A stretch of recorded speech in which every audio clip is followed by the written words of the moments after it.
Hi guys, it's Dave from Boombox here in Barton. On today's show, which speaker should I buy? Should I buy active? Should I buy passive? And the truth is, there is no correct answer. I can now take you through the super basics, the differences, pros and cons, etc. between the two. Okay, so this side we have one of Mackie's latest thumb speakers. This is active. Now for those that don't know the difference, active means where does the amplifier live? So in this type of speaker, the amplifier, which is the thing that makes the loud noise, lives in the back of the speaker. Pros, pretty simple, less to carry, easier, faster setup normally.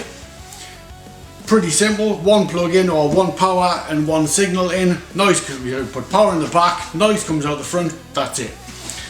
Downsides of this type of speaker. The number one downfall, really, or the number one negative, if there is a one, is that this was built to a budget first.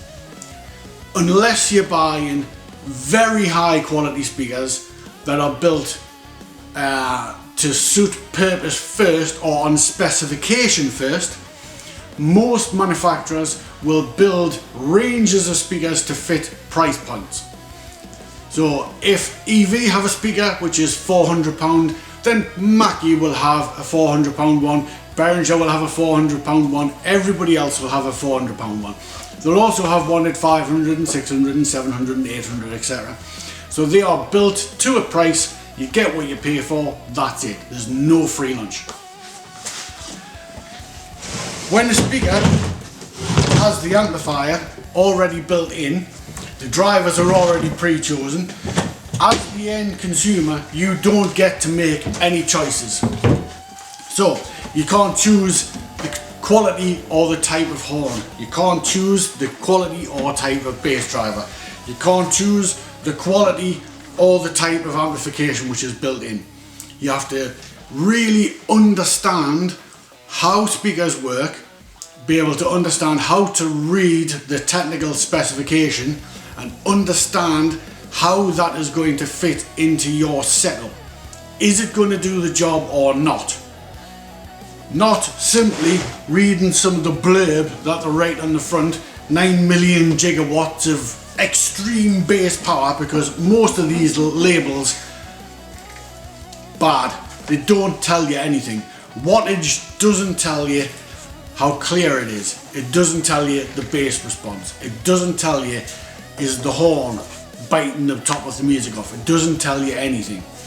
So round up.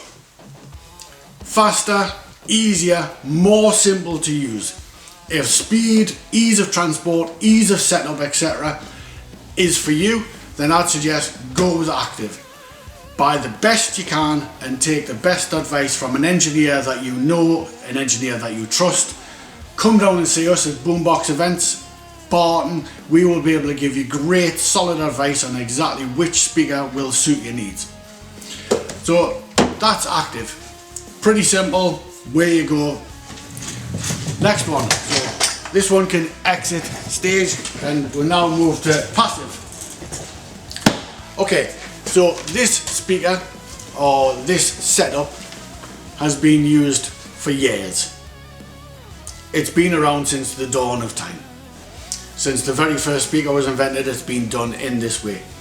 Okay, passive speaker. So where does the amplifier live? The amplifier lives in a box, in a rack, wherever it lives, but it doesn't live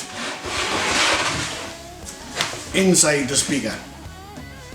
So that normally means the speaker can be a little bit lighter. If you're buying a quality speaker, it also means all of the choices that were removed from you when choosing the active system, you now have back. So you can choose a type of speaker that has the horn characteristics that you want, that suits the job. You can choose a speaker that has the bass driver that suits the characteristics and suits the job that you're doing. You can also choose the amplifier size, power weight, clarity to suit the job. So all of the choices to get the perfect speaker situation for you, you have back. Now, as an amateur or as I am an unexperienced engineer, then more choices doesn't necessarily mean better. You may be better with an active speaker that the choices have all been made for you by other engineers.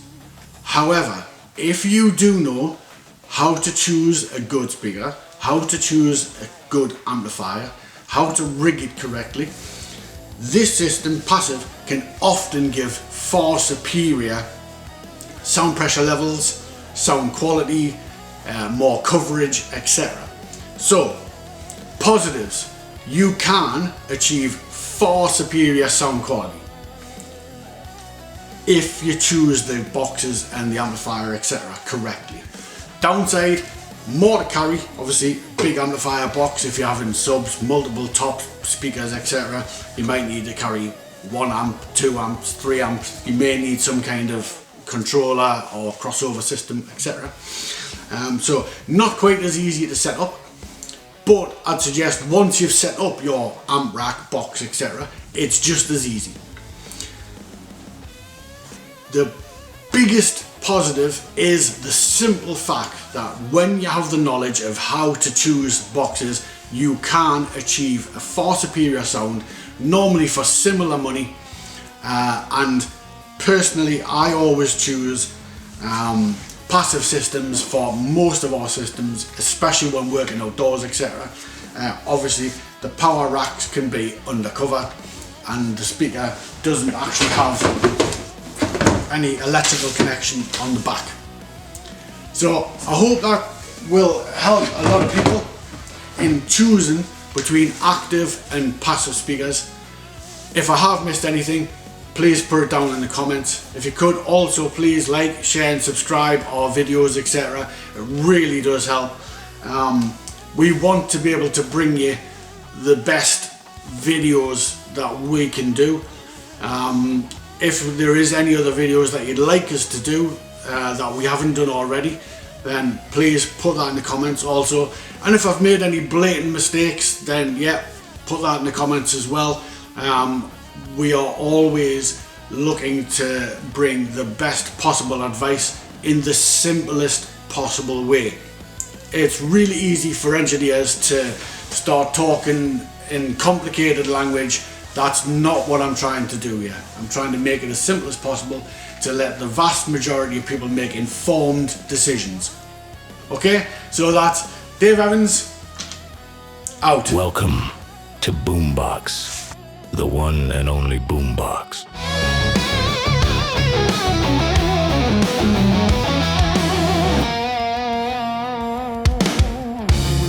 Thank you to all our customers for an amazing season in 2025. Taking bookings for 2026 with a few dates available. Hurry and secure your event date today.